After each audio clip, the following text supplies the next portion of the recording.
Miongoni mwa maswali ambayo baadhi ya wanadamu wamekuwa wakijiuliza katika maisha yao, kama Mwenyezi Mungu ni mwingi wa rehema, inakuwaje hauwezi kumsamehe shetani?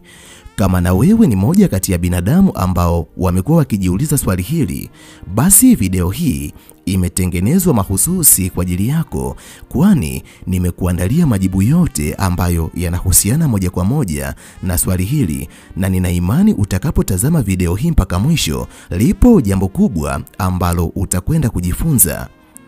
Kama nawe ni moja kati ya binadamu ambao wanatamani kuendelea kujifunza vitu mbalimbali kupitia video zetu, jiunge nasi kwa kusubscribe katika chaneli hii ya Fafanua Media. Hapo utakuwa wa kwanza kupata video zetu pindi tunapoziweka kwenye chaneli hii. Hautajutia MB zako, kwani mara zote tunajitahidi kuwa bora zaidi ya jana. Asante, enjoy. Zifuatazo ni sababu ni kwa nini Mwenyezi Mungu hawezi kumsamehe shetani, hali ya kuwa amekuwa akijitambulisha kama mwenye rehema na mwenye kusamehe kupitia maandiko mbalimbali ya vitabu vya dini na imani ambazo tunazifuata katika maisha yetu. Namba 1 ni kwa sababu shetani hakutenda kosa kwa udhaifu, bali kwa uhasi na makusudi. Moja kati ya siri ambazo unatakiwa kujifunza na kuzijua kuanzia leo, Mwenyezi Mungu alipomuumba mwanadamu, hakumuumba mwanadamu akiwa mkamilifu. Yapo mapungufu ambayo mwanadamu anayo. Mwanadamu ni kiumbe dhaifu. Mwanadamu ana ujinga ndani yake, na ndiyo maana Mwenyezi Mungu anampa mwanadamu nafasi nyingi za kumsamehe. Mwanadamu kuna nyakati ambazo anaweza kutenda dhambi, si kwa sababu anauelewa na kitu ambacho anakifanya, bali ni kwa sababu hajui ikiwa kitu hicho ni makosa kwa Mwenyezi Mungu, na huo ni ujinga. Lakini ndani ya mwanadamu kuna tamaa. Mwanadamu wakati mwingine hujikuta akitenda dhambi kwa sababu tamaa zilimuwaka ndani ya mwili wake, lakini kuna muda mwanadamu hujikuta akitenda dhambi kwa sababu ya udhaifu ambao upo ndani yake. Kwa sababu zote hizi ndio maana Mwenyezi Mungu huwa anampa mwanadamu nafasi nyingi za kuweza kutubu madhambi yake, na Mwenyezi Mungu anaweza kumsamehe. Lakini pindi Mwenyezi Mungu alipokuwa akimuumba shetani, aliyaweka maarifa na utukufu wa kimungu ndani yake. Shetani alikuwa na uelewa wa ni kitu gani ambacho anakifanya. Chochote kibaya ambacho shetani alikifanya ni uamuzi wa kiburi, wala si udhaifu, kwa sababu shetani hakuwahi kuwa dhaifu katika uumbwaji wake. Ndiyo maana Mwenyezi Mungu aliamua kumweka mbali na utukufu wa mbinguni, lakini pia akamtupa huku akiendelea kusubiri adhabu, kwa sababu shetani hajawahi kuwa dhaifu. Shetani hajawahi kuwa na ujinga, wala shetani hajawahi kuwa na tamaa ndani yake, bali aliamua kufanya alichokifanya kwa sababu ya uamuzi wa kiburi. Namba 2 ni kwa sababu shetani hakuwahi kukiri kosa lake mbele za Mwenyezi Mungu. Inawezekana kama shetani angeweza kufanya toba baada ya kumkosea Mwenyezi Mungu, yanayotokea leo yasingetokea, kwa kuwa Mwenyezi Mungu ni mwingi wa rehema na baraka na mwenye huruma kwa viumbe wake. Huenda angemsamehe shetani. Ukisoma maandiko katika vitabu mbalimbali vya dini ambazo tunaziamini, hakuna andiko hata moja ambalo linaonesha shetani amewahi kujishusha mbele ya Mwenyezi Mungu na kuomba msamaha.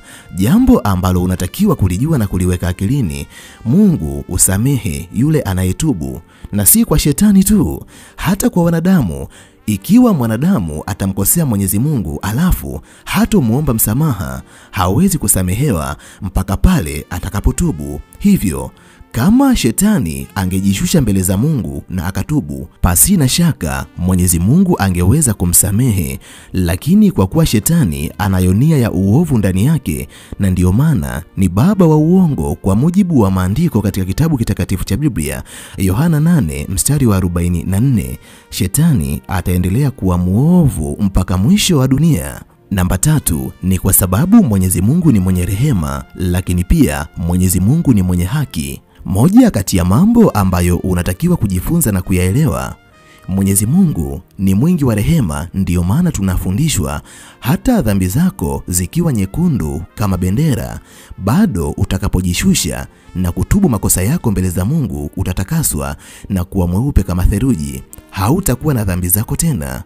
Na hiyo ndiyo rehema ya Mwenyezi Mungu kwa wanadamu na viumbe wake.